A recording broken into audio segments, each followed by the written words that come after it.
Have you ever stopped to think about how really insightful people, the ones who make these amazing connections, actually gather their knowledge?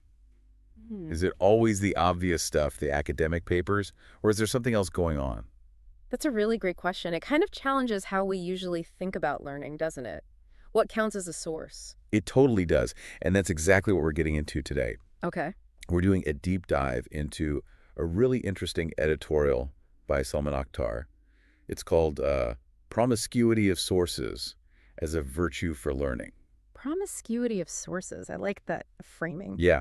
So our mission here, for you listening, is to explore how embracing, well, a really wide variety of sources, even ones you wouldn't expect, can seriously boost your understanding. And lead to deeper insights, right? Exactly.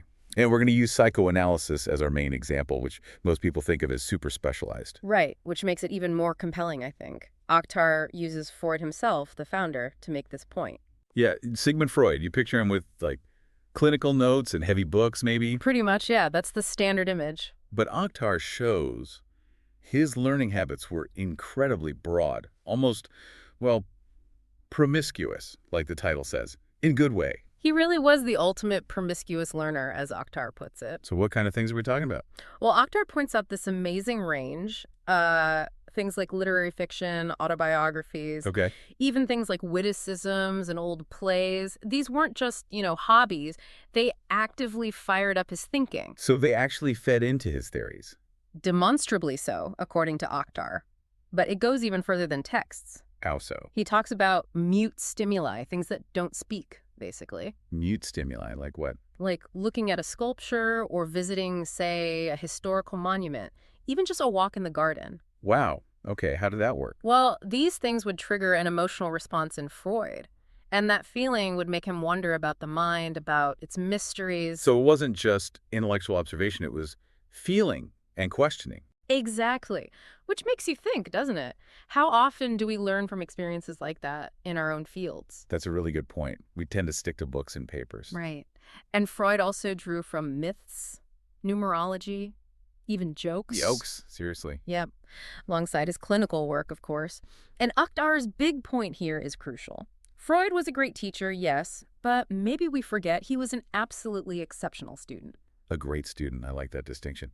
So if Freud was so expansive, did that carry on? Did psychoanalysis stay that open? Well, that's where the story takes a bit of a turn. Sadly, it seems like it didn't. Not for a while, anyway. Oh, what happened? Akhtar kind of laments this. He says later psychoanalysts, for whatever reasons, they lost that breath. How so? Their reading became much more narrow, increasingly restricted, just to the text within their own field, their own discipline. That sounds familiar. Happens in a lot of fields, I think. It really does. It's like an intellectual echo chamber forming.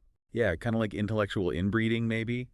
Turning inwards and missing out on that cross-pollination that made Freud's work so groundbreaking. That's a good way to put it. The source actually says, occasional paper on poetry and Shakespearean plays notwithstanding, the work they produced was often dismally devoid of wide-ranging sources. Dismally devoid. That's pretty strong language. It is. It really highlights the cost of being too narrow. You miss perspectives, challenges, new ideas from outside. Definitely. So did it stay that way? Thankfully, no. Akhtar points out that this restrictive trend is showing definite signs of reversal now. Oh, good. That's encouraging. What signs are we seeing? There's this reawakening of enthusiasm, as he calls it, for truly interdisciplinary learning. Okay. He mentions, for example, a shift back in the mid-90s. People started talking about anthropological psychoanalysis instead of just psychoanalytic anthropology.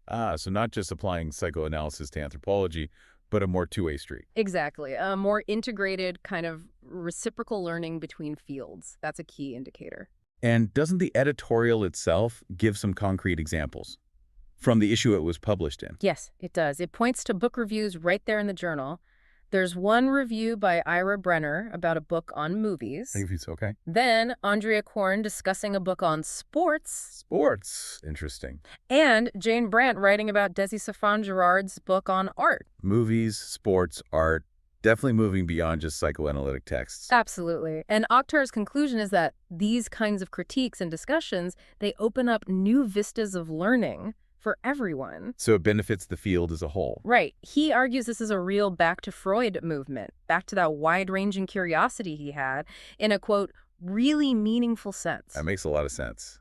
So bringing this back to you, our listener, what does all this mean for you? Yeah, this idea of promiscuity of sources isn't just about psychoanalysis, is it? Not at all. It applies everywhere. So maybe ask yourself, are you limiting your own learning?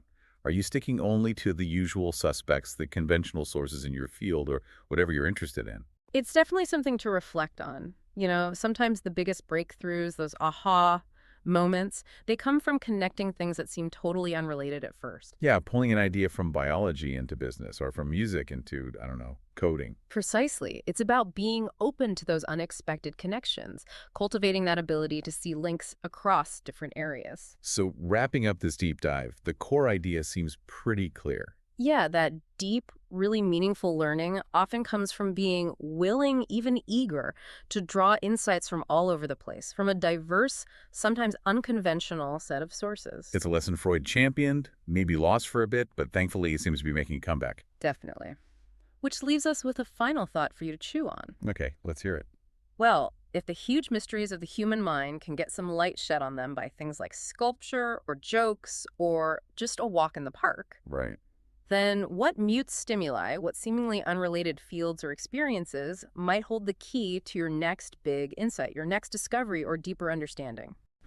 What unexpected places could you start looking to really enrich your own learning, your own deep dives? Something to think about. What could you add to your source list?